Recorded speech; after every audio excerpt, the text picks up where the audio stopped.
Assalamualaikum warahmatullahi wabarakatuh. Perkenalkan, saya Imam Dori Asyari dari Fakultas Peternakan semester 4. Kembali lagi di podcast Saatnya Bisa Tahu Kenapa Enggak. Di Berbincang Santai Teman Udaris. Oke, kita kali ini kedatangan tamu spesial, cantik, baik hati, istimewa pokoknya. Oke. Dia juga di Fakultas Peternakan juga, tapi dia dosen. Ya. Bisa perkenalan dulu untuk namanya. Baik, terima kasih Dori atas waktunya. Assalamualaikum warahmatullahi wabarakatuh. Waalaikumsalam. Teman-teman, perkenalkan nama saya Lutfi. Saya salah satu staf pengajar di Fakultas Peternakan Unaris. Saat ini kita sedang kumpul di mana, Mas? Di saatnya bisa tahu kenapa enggak. Bincang santai, teman Udaris. Alhamdulillah saya dapat undangan dari Mas Dori ya. Gimana Mas? Baik ya? Alhamdulillah. Oke. Gimana, ada tips untuk puasa ini, Bu? Puasa, alhamdulillah ya. Tips apa dulu ini? Kita kan di sini di Ungaran itu cuaca sangat panas ya kan? Sangat panas. Sangat panas, beda dengan di rumah saya. Di Semawon itu dingin, Bu. Jadi saya sejuk.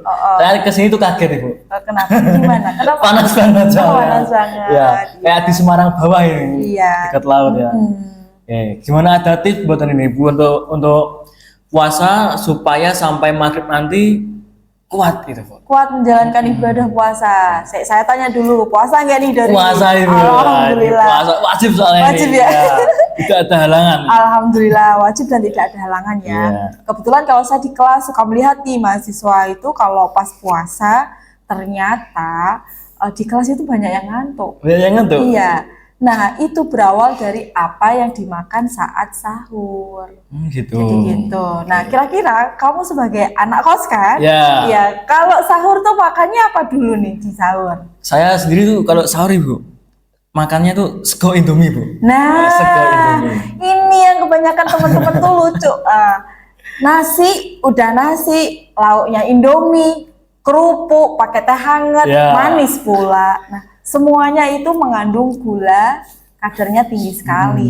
Nah, di situ kalau kita banyak makan karbo, sumber karbo tinggi, itu sebenarnya beresiko.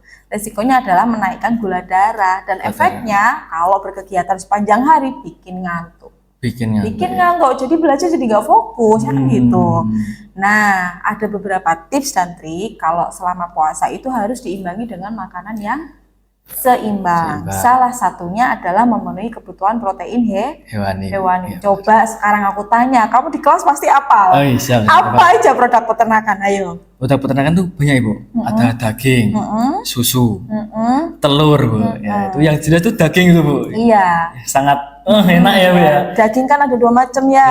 Daging red meat sama yang white. Nah, red meat itu berasal dari hewan-hewan yang peternak ruminansia atau berlambung 4. Kemudian kalau yang white meat itu dari hewan-hewan monogastrik seperti daging ayam yang biasa kita jumpai. Kemudian selain itu ada produk yang cukup murah dan bisa kita beli di mana saja, affordable, itu telur. Telur. Nah, kemudian ada juga dari sapi perah. Susu. Nah, itu sebenarnya sangat membantu sekali untuk kita memenuhi kebutuhan nutrien selama bulan puasa. Apalagi untuk adik-adik mahasiswa yang menjalankan puasa sambil kuliah. Kamu kuliah berapa hari selama 1 minggu? 1 minggu ada 4 hari, Bu. 4 hari. Hari Senin, Selasa, Rabu, Kamis. Oke. Itu jamnya juga siang semua ternyata. Siang semua. Pasti udah siang-siang, jam 11 ke atas sudah pasti tinggal ngantuknya. Iya, tinggal ngantuknya aja. Nah, peranan dari produk peternakan itu sebenarnya sangat bagus ya. Jadi dia mengandung high protein, kemudian banyak mengandung asam-asam lemak yang kita butuhkan selama puasa. Tidak hanya itu, tetapi juga mengandung vitamin, mineral. Nah, kalau kita selama puasa hanya makan kandungan tinggi karbo ya jadinya cuma ngantuk karena aja. Gula darah. Ya, yang tinggi itu gula darah. Tetapi ketika kita memenuhi kebutuhan makanan kita itu dengan protein, ya setidaknya apa yang dibutuhkan asam amino oleh tubuh kita itu tercukupi dari produk-produk peternakan seperti itu, Mas Dori. Kalau semisal gini Bu, kita kan ngantuk Bu, kita ngantuk kan menguap Pak, menguap kemasukan nasi padang gitu gimana Bu hukumnya? Ya batal toh Batal gitu, Mas, iya nyaur gitu maksudnya. Itu namanya kesengajaan. Waduh. Jadi upayakan dalam berpuasa itu untuk anak-anak kos. Tapi kan daging mahal, daging merah mahal. Kan masih ada ayam. Ayam itu 1 kilo sekarang juga 35.000, 35.000, 40. ya. Kalau satu kos masak bareng kan ya lebih hemat toh Mas. Ya. Iya, seperti itu. Apalagi untuk ibu hamil, ibu menyusui, kebutuhan mikronutrien, makronutrien itu sangat tinggi sekali kebutuhannya. Jadi disarankan untuk ibu-ibu yang sedang hamil atau sedang menyusui itu wajib sekali memenuhi kebutuhan protein, apalagi dari produk peternakan, apalagi di bulan puasa. Kita puasa dari jam 4 pagi sampai jam 6 sore, otomatis kita tidak mengkonsumsi apapun. Nah, disitulah peranan penting pangan produk peternakan itu mensupport agar kita kuat sepanjang hari. Selain itu juga memenuhi selama berkegiatan selama di bulan puasa. Seperti itu.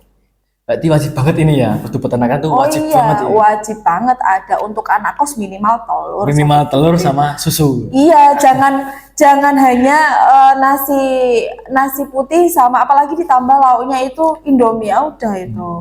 Ya kasihlah Indomie spesial pakai telur gitu, ya. Pakai telur, keju itu juga termasuk juga Bu ya? Keju, kefir, yogurt itu juga termasuk. Apalagi kalau bulan puasa kita berbuka dengan yang manis-manis. Udah dicampur susu itu juga bagus. Tapi masing-masing itu apakah ada perbedaan nutrien Ibu? Yang jelas untuk daging merah dengan seperti dagingnya biasakan daging ayam itu susunan asam aminonya berbeda. Untuk lebih jelasnya nanti bisa ambil di beberapa jurnal penelitian. Tetapi untuk red meat, untuk yang daging merah berasal daging dari ternak ruminansia itu memang dia tinggi zinc. Iya, itu cukup bagus dan bahkan sangat bagus untuk perkembangan sel-sel di dalam tubuh. Gitu. Apalagi proteinnya juga tinggi sekali, sekitar 20 sampai 22%. Jadi ketika kita makan 100 gram nih, 20%-nya itu protein bisa kita konsumsi. Berarti gitu. Bikin badan jadi lebih fit ya Bu ya? Lebih fit, lebih fresh, tidak ngantukan. Ya. Jadi itu mahasiswa-mahasiswa yang sering ngantukan bisa langsung saja kalau sahur kita makan produk dari peternakan. Ya. Ada susu, ada telur, ada ayam. Yang lebih murah juga banyak. Yang lebih murah susu sama telur Bu itu. Telur budget puyuh, ya. Low budget dan bisa dibeli oleh mahasiswa gitu. Yang sangunya sedikit-sedikit masih bisa makan di produk peternakan ya. Iya, betul sekali. Untuk selanjutnya bagaimana Bu tips untuk memilih daging dari produk peternakan tuh yang bagus tuh gimana? Jadi dalam mendukung bulan puasa ini ya, terutama untuk mencukupi kebutuhan protein hewani, kita perlu juga pengetahuan bahwa memilih produk-produk daging atau produk-produk telur atau susu yang baik itu yang seperti apa. Yang jelas ketika kita memilih daging, usahakan memilih yang fresh. Yang fresh. Itu pun kalau kita mau masak sendiri. Jadi kalau memilih yang fresh, usahakan kita pagi datang ke pasar itu cari yang memang dia masih fresh, bergantung di tempat penggantungan daging.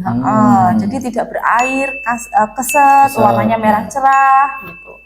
Kemudian baunya khas daging. Ya, baunya khas daging. Khas daging dan tidak berbau busuk. Artinya itu tanda-tanda fresh.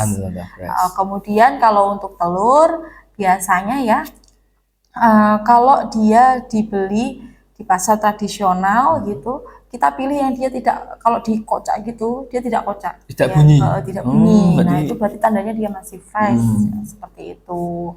Kemudian kalau di pasar modern seperti di minimarket atau di beberapa market yang modern Ya. itu biasanya dia packagingnya itu ada expirednya. Ada expirednya. Ya kita lihat tanggal expired dagingnya itu expirednya seperti tanggal apa. berapa gitu ya, Bu, ya? Tapi memang kalau di pasar modern dia lebih menjaga kualitas Kualitasnya. dagingnya atau kualitas produk telurnya seperti itu. Oke, kalau itu Bu, kalau untuk susu Bu gimana? Ciri-cirinya itu susu yang udah basi atau yang belum basi itu gimana? Kalau yang jelas yang fresh itu dia berbau khas aroma susu. Tapi kalau susu segar dia basi, dia pasti ada aroma amonia yang keluar.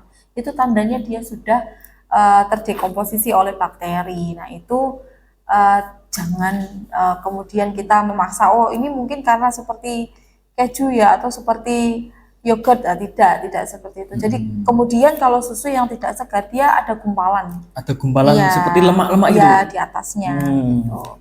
Baik juga sih untuk adik-adik mahasiswa untuk mengkonsumsi susu saat berbuka sahur puasa. dan buka, Iya, gitu. dipenuhi seperti itu. Kalau susu sapi segar itu kan kita masak ada suhu khususnya kan Bu? Ada suhu khusus untuk nyalain apinya itu. Itu Iya. kisaran berapa kira-kira? Jadi karena protein hewani ini penting sekali diketahui, protein itu gampang sekali dan sangat sensitif terhadap perubahan suhu.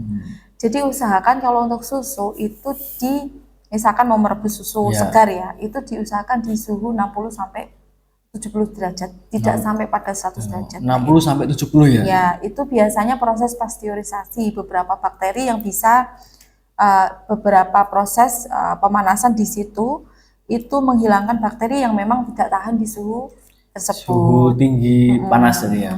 Tapi kalau dia sampai 100 derajat biasanya itu merusak kandungan protein di dalam susu. Nah, itu tidak disarankan. Seperti itu. Oke.